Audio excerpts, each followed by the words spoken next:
What's up, Urban Acolyte family? My name is Prince, and I am an Urban Acolyte. And you guys probably just saw the latest episode of Star Wars Rebels. That would be Voices and Visions. About a few hours before that episode aired, Sam Witwer actually did an episode with comicbook.com about Maul's intentions and his state of mind and where he's going at this point in his life and as these events unfold on Star Wars Rebels in season 3. I'm just going to read this article to you guys. Not all of it, but most of it. And then I'm going to kind of give my thoughts and wrap it up from there. So this one won't be like a 25-minute Star Wars chat. All right. So the article says, when Darth Maul returns to Star Wars Rebels for the mid-season finale, he's at a turning point in his journey. The former Sith Lord, once Darth, now just Maul, has been suffering for decades ever since Obi-Wan Kenobi cut him in half and he was left for dead. He was abandoned by his master and driven to madness. He rose only to fall again, and now he's in his 50s, older, smarter, wiser, and maybe a little more desperate. Sam Witwer says that he's nearing 50. If he's not smarter and wiser, then, well, boy, he's really not been doing anything. He's been screwing up. And that's from Sam Witwer, the voice actor who portrays Maul on Rebels and before on Star Wars: The Clone Wars. Maul is smarter than perhaps anyone knew. Darth Maul is a smart guy. He was trained quite well by Darth Sidious with the intellectual threat rather than just the physical threat. And going forward from there to meet Darth Maul later, he had to be even smarter than that, because just the fact that he survives that 16 years with the Empire coming to power, he had to be even more careful than he was before. The character, Witwer said, is interesting as one of the last classically trained Force users out there. Aside from Ahsoka, Darth Sidious, Darth Vader, Obi-Wan Kenobi, and Yoda, there really aren't any others in the galaxy, and three of those characters are off the proverbial board at the moment, meaning Ahsoka, Obi-Wan, and Yoda. Kanan was trained at first, but didn't truly reach the ranks of Knight or Master as a Jedi, and he has had to retrain as a blind Jedi, and he's teaching Ezra, who started very late in life. Maul is actually a real threat, but at the same time, you've got Darth Vader, you have the Emperor, you have the resources of the Empire. Darth Maul is in dire straits, said the actor. Still, he has successfully operated in the shadows for 15 or 16 years before being rediscovered and coming to cross paths with Ezra. His motivations are way more complex than they were in the Clone Wars. This time, I really do believe that there are some motivations that I think Jedi would identify with a little bit more. I think that there's a lot more going on with Maul, and I think that the emotional range of this character has widened and deepened, and if there were ever a chance of this guy figuring out what's wrong with himself, it's now. That was best reflected during his last appearance when Darth Maul and Padawan Ezra Bridger joined together a Jedi and Sith holocron, each seeking something. Ezra said he was looking for a way to destroy the Sith, while Maul said he was seeking one thing: hope. Isn't it interesting that Ezra is seeking something that is honestly more of a Sith motivation? Maul is showing his more Jedi motivation. Jedi are all about hope. Jedi are about living a life that is worth remembering after you're dead, right? With Darth Maul, he definitely has a sense that there's something he's been missing all these years. And really what it comes down to is this guy who was broken. We've all gone through periods in our lives where something, or perhaps we feel someone, has wronged us and maybe broken us in a certain way. It's something he's been wrestling with since the Phantom Menace, since he was cut in half. His notion of hope. Maul is really trying to make sense of his life. He's trying to figure out, well, where did it all go wrong? Why do I feel so broken? He's maybe starting to ask the question in different ways. Maul, I think, is asking some of the right questions. Ezra is maybe asking some of the wrong questions. So where is this journey taking them all? It's anyone's guess, Witwer said. The dark side is the nightmarish merry-go-round of awfulness. When you're self-obsessed and all you can think about is yourself and gaining power, gaining influence, having this constant need for give me things, give me things. I feel a hole inside me, so perhaps if I can fill that hole with material objects, if I can fill that hole with materialistic relationships with people, if I can fill that hole with all manner of distractions. But that's the key.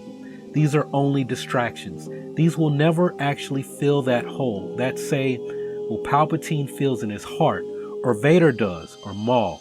These are broken men who are trying to fill a black hole inside their own hearts and pull themselves together. So who did Maul see and mean when he says he's alive last time around? We'll find out soon, but the prevailing theory is, of course, Obi-Wan Kenobi, bringing things full circle. And I'm going to stop reading there because that is actually what we did see in the episode.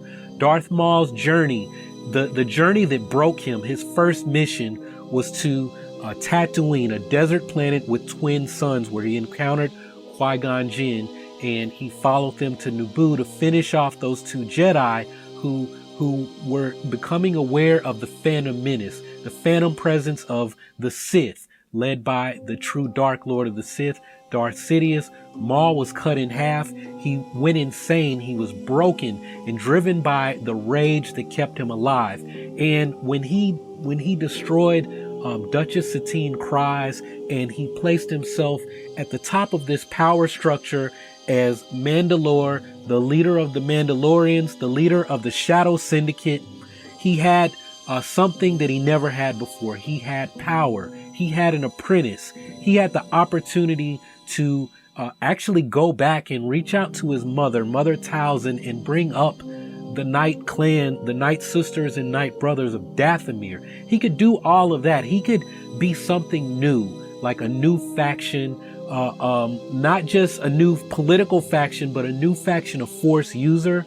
And this person who brought him along, who tore him away from his mother, is the one who dashed all of that when he destroyed him on Mandalore. He took that away. He took his mother away, right? And then the Republic came in, led by Ahsoka Tano, and whether he would have defeated Ahsoka in battle or not, it didn't matter, because Order 66 went into effect, and the clone troopers, the 501st that came with Ahsoka, began turning their weapons on him and on Ahsoka. And the Empire completely dashed all of that. They sent him into hiding. And so when we talk about, well, he wants to get his revenge against Obi-Wan, maybe not. Maybe it's a case of the enemy of my enemy is now my friend.